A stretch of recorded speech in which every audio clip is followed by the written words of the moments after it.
If you've already seen Inside Out 2, then you know it digs into the whirlwind of emotions that come with growing up. But what if I told you the movie we got was a much lighter version of what was originally planned? Yup, the early drafts of Inside Out 2 were darker, messier, and much more emotionally intense. Let's start with one of the boldest concepts, the emotion of shame. This emotion was a passing feeling, but an actual character controlling the panel in Riley's head. There was actually a deleted scene called Shame Spiral that leaned into this. It had Riley hanging out with older girls playing a game of Never Have I Ever. One of them mocks her, and just like that, Shame steps up to the control panel. What follows is a storm of insecurity in Riley's mind, climaxing in a nightmare sequence where Shame wreaks havoc and starts tearing down Riley's personality islands. This wasn't just about a little embarrassment, it was about Shame becoming the boss of Riley's inner world. Pretty heavy stuff, am I right? The concept was ultimately scrapped as the filmmakers felt it might be too much for younger viewers. Plus, they didn't want to make the film overly bleak. Instead of having Shame as a full-blown villain, they kept things more grounded and chose to focus on anxiety, an emotion that, while still complex, could be made more relatable and even sympathetic. That brings us to anxiety, because her journey through the script is a story on its own. In the version we all saw, anxiety is not just a problem to be solved, she has layers. She genuinely believes she's protecting Riley, even if her approach is a little intense. But early on in the development process, that wasn't exactly the plan. Anxiety started as a one-note villain, someone who only wanted control and power over Riley's emotions. That version of her was designed to be cool and calculating, someone who saw joy as naive and outdated. But over time, the writers realized that this didn't reflect the truth of how anxiety works. So they rewrote her. They gave her motivation to explain that she wasn't evil, she was scared. She was trying to prepare Riley for the uncertainties of adolescence, even if that meant taking things too far. This shift in tone made anxiety one of the most memorable parts of the film, a character that many viewers, especially teens, could see themselves in. That shift also deepened the emotional stakes of the story. Instead of fighting an obvious villain, the other emotions had to confront someone who believed she was doing the right thing. It made the conflict more complicated. Anxiety's misguided efforts to protect Riley ended up causing harm, not out of malice, but out of fear. And that nuance allowed the film to speak to a broader truth about growing up, that sometimes the parts of us that are trying to help can still get it wrong. It is not about silencing those parts, but understanding them.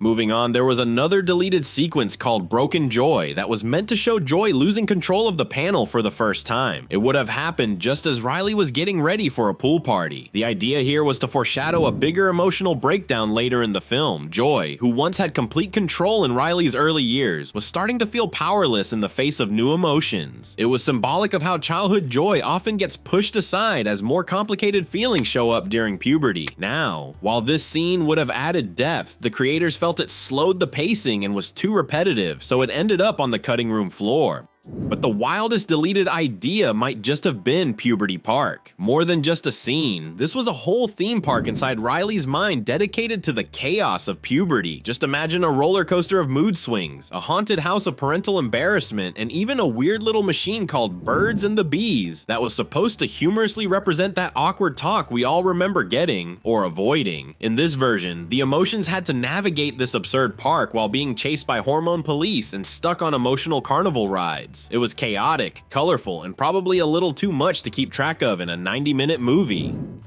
Still, it's hard not to smile thinking about it. Puberty Park might have been cut for being too complicated, but the idea captures exactly how disorienting that time of life can be. You're not a kid anymore, but you're not an adult either. Everything is weird, everything is dramatic, and nobody knows what's going on, not even the emotions.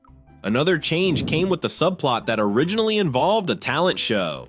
Riley was supposed to participate in a performance, perhaps singing or acting, as a way to express her developing identity. The emotions would have scrambled to help her deal with stage fright, self-doubt, and the pressure to impress her peers. But during early screenings, the talent show storyline just didn't land. It felt too familiar and disconnected from the rest of Riley's journey, so they swapped it out for something that felt more authentic to who Riley was becoming: hockey.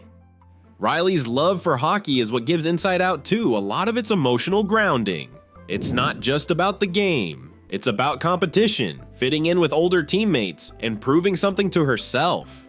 It's a more physical, visceral setting than a school talent show, and it works beautifully as a backdrop for all the inner turmoil Riley is dealing with. In the final film, the emotions are thrown off balance when new emotions start moving in. Anxiety, envy, ennui, and embarrassment join the core crew, and their arrival flips everything upside down. The old emotions feel threatened. Joy in particular struggles with letting go of control, but this shift is what gives the story its heart. The emotional conflict mirrors Riley's inner transformation as she navigates adolescence. This emotional shakeup also reflects something many teenagers quietly go through, the feeling that they are changing faster than they can understand. Just like Riley, they might not have the words for what they are feeling, but they know something is shifting. By bringing in new emotions and showing the friction they cause, the film gently illustrates that emotional growth can be uncomfortable, even messy, but it is necessary. It reassures viewers that it is okay not to have everything figured out, and that confusion is part of the journey towards self-discovery. Anxiety's arc becomes the backbone of the movie. She isn't just trying to take over, she genuinely wants to help. She wants Riley to succeed, to be liked, to stay safe. But her way of doing it, which was by shutting out the old emotions and forcing Riley into a version of herself that's not authentic, eventually backfires. Riley starts to crumble under the pressure, and we get a powerful portrayal of self-doubt and even panic attacks. It's honest, it's raw, and it gives kids and adults alike a way to talk about emotions we often ignore.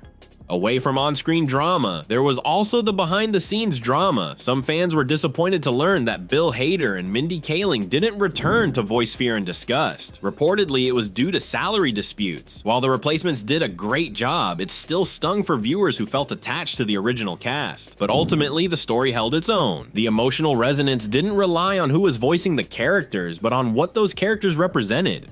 What's interesting is how much thought Pixar put into shaping this sequel. It was obvious that they didn't just want to entertain. They wanted to get it right. They wanted to reflect what it feels like to grow up, not just the funny parts, but the confusing and painful ones too. And even though they had to make some cuts, those deleted scenes showed just how deep they were willing to go.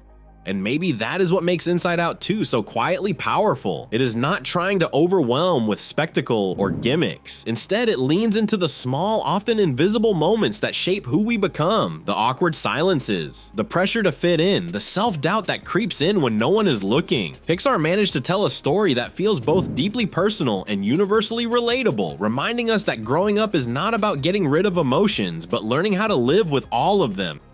The decision to drop shame as a central emotion wasn't just about making things simpler, it was about balance. Shame is a heavy feeling, it isolates, it destroys confidence, and portraying it as an unstoppable force inside Riley might have pushed the film into territory that felt overwhelming for the younger audience. By focusing on anxiety instead, the movie managed to explore something just as real, but in a way that offered hope. Anxiety can be managed, it can be understood, and that's a message that sticks.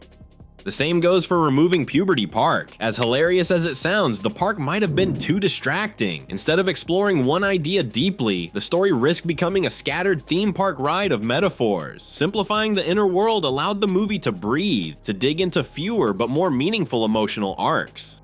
So yes, Inside Out 2 could have been darker, it could have been weirder, it could have included a shame villain, Joy's meltdown, a carnival of hormonal chaos, and a stage performance to wrap it all up. But what we got instead was a film that found its strength in emotional honesty, a film that lets kids and teens see themselves in Riley. That said, it's fun to imagine what could have been. These deleted ideas remind us that storytelling is a process. It's about asking hard questions about what your audience needs and what message you want to send. And even when scenes get cut or characters get reimagined, those early versions still matter. So which of these scenes do you think should have made the final cut? Let us know in the comments section. Don't forget to like and subscribe. Thank you for watching, and we'll see you in our next one.